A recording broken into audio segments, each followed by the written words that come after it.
Hello दोस्तों, मेरा नाम निशा निक है। आज हम द लास्ट गर्ल पुस्तक का रिव्यू और साथ में छोटी सी समरी देखने वाले हैं। द लास्ट गर्ल पुस्तक का ये कवर है, आप देख सकते हैं। इसकी लेखिका नादिया मुराद हैं। इस पुस्तक का रिव्यू हम 3 पॉइंट ऑफ व्यू से करेंगे कि पहली बात, कैसी पुस्तक है ये। तो पर्सनली मैं बताऊं तो मुझे अच्छी लगी ये पुस्तक, लेकिन अगर आप किसी के जीवन के संघर्ष को जानने में रुचि रखते हैं तो आप इस पुस्तक को पढ़ सकते हैं।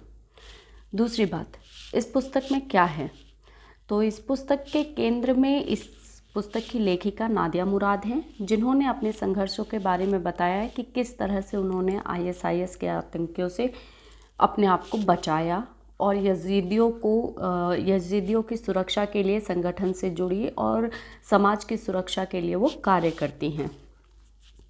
और क्यों पढ़ना चाहिए इस पुस्तक को, तो पर्सनली कहूँ तो सबको ये पुस्तक एक बार ज़रूर पढ़नी चाहिए, ताकि वो समझ पाएँ कि किसी भी धर्म को अगर आप छोटा समझकर उस पर हमला करते हैं तो उससे धर्म का कुछ बिगड़े ना बिगड़े, इंसानियत का बहुत कुछ बिगड़ जाता है और इंसानियत ख़त्म हो जाती है। जो आपके अंदर सहिष्णुता बचती है, मानवता बचती है, वो सब कितनी बर्बरता से ख़त्म होती है, वो इस पुस्तक को पढ़ के आप जानेंगे। तो अब हम इसकी समरी देखते हैं। इस पुस्तक को 3 खंडों में बांटा गया है।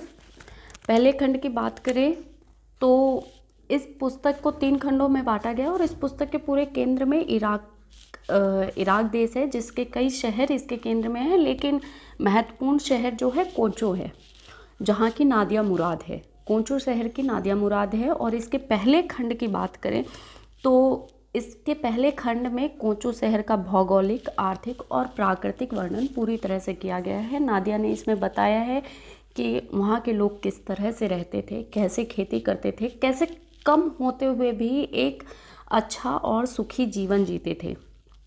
उन्होंने अपने अभाव के भी कारण बताए हैं इसमें, लेकिन ये भी बताया है कि अभाव के कारण उन्होंने कभी अपनी खुशियों में कमी नहीं आने दी। उनकी खुशी का सबसे बड़ा जो कारण था उनका परिवार था, कि वो अपने परिवार के साथ, अपने लोगों के साथ मिलजुल कर रहती थी और खुशियाँ मनाती थी। छोटी से छोटी खुशी भी उनके लिए बहुत बड़ी थी।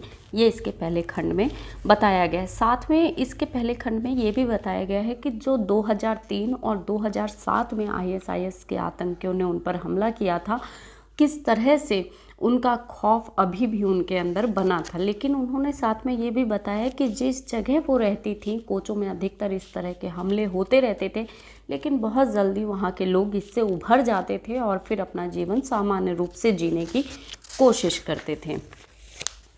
इसके दूसरे खंड में अगर बात करें तो दूसरे खंड में 2014, जिससे हम सब बहुत अच्छे तरीके से वाकिफ़ हैं, 2014 के नरसंहार से जो आईएसआईएस के आतंकियों ने किया था, किस तरीके से आईएसआईएस के आतंकियों ने कोचो पर हमला किया और नरसंहार किया, ये उसके बारे में खंड 2 में नादिया मुराद ने बताया है। वहाँ के सभी पुरुषों को बंधक बनाया गया और उन्हें एक स्कूल के पीछे ले जाकर सबको गोली से मार दिया गया, जिसमें ज़्यादातर पुरुषों की मौत हो गई और सारे लड़कियों को, औरतों को बंधक बनाया गया। जवान लड़कियों को वो लोग बंधक बना के अपने साथ ले गए और उन्होंने सबाया कहा। सबाया का अर्थ होता है कि जिसे वो अपने साथ, जिसके साथ वो कुछ भी कर सकते हैं, यानी उसे बेच सकते हैं, रख सकते हैं, उसका बलात्कार करते हैं और एक दूसरे के हाथ उपहार के रूप में देते हैं, उन्हें उन लोगों ने सबाया कहा। उन्होंने कहा कि इस्लामिक धर्म में ये कहा गया है कि सबाया के साथ आप कुछ भी करें, कोई गलत नहीं है। तो इससे मैं किसी धर्म के बारे में नहीं कह रही, मैं ये जो इस पुस्तक में लिखा है मैं सिर्फ उतना कह रही हूँ। यहाँ पे यजीदियों को अधार्मिक बताया गया है कि वो लोग धर्म के खिलाफ है, लेकिन ऐसा कुछ भी नहीं है। यहाँ पे सबसे बड़ी बात है कि मानवता को बिल्कुल कचोट के रख देने वाली बात कही गई है। यहाँ पे लड़कियों को किस तरह से उनका दिन रात शोषण किया जाता था, ये चीज़ इसके खंड 2 में बताई गई है।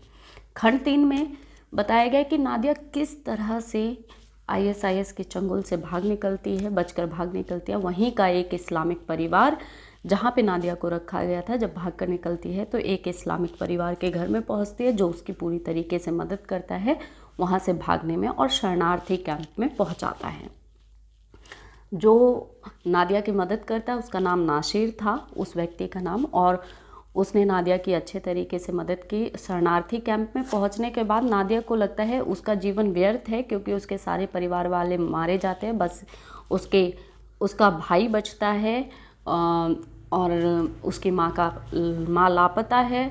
तो धीरे धीरे करके आगे जब इस पुस्तक की में कहानी बढ़ती है तो काफ़ी लड़कियां ISIS के चंगुल से भाग कर निकलती हैं। नादिया सामाजिक कार्यकर्ता के रूप में उभरती हैं, वो यजीदियों की मदद के लिए कार्य करती है और इस कारण उन्हें अमेरिका द्वारा पुरस्कृत भी किया जाता है और उन्हें सम्मानित भी किया जाता है, उनके कार्य को सराहा भी जाता है। लेकिन मैं कहूँगी कि मेरी बातों पे ना जाएं, आप खुद भी इस पुस्तक को एक बार ज़रूर पढ़ें और पढ़ने के बाद आप ये सोचें कि क्या एक धर्म की वजह से अपने मानवता को खो देना सही है।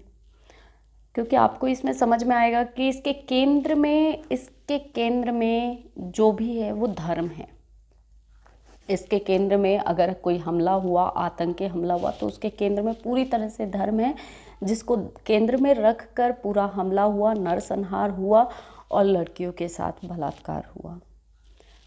तो आप खुद भी विचार करें, खुद पढ़ें और फिर समझें कि क्या इस पुस्तक में जो कहा गया है उसके लिए धर्म ऊपर है या मानवता। मेरे ख्याल से मानवता सबसे बड़ी चीज़ है, जिसे हमेशा ऊपर रहना चाहिए और हमेशा रहेगा।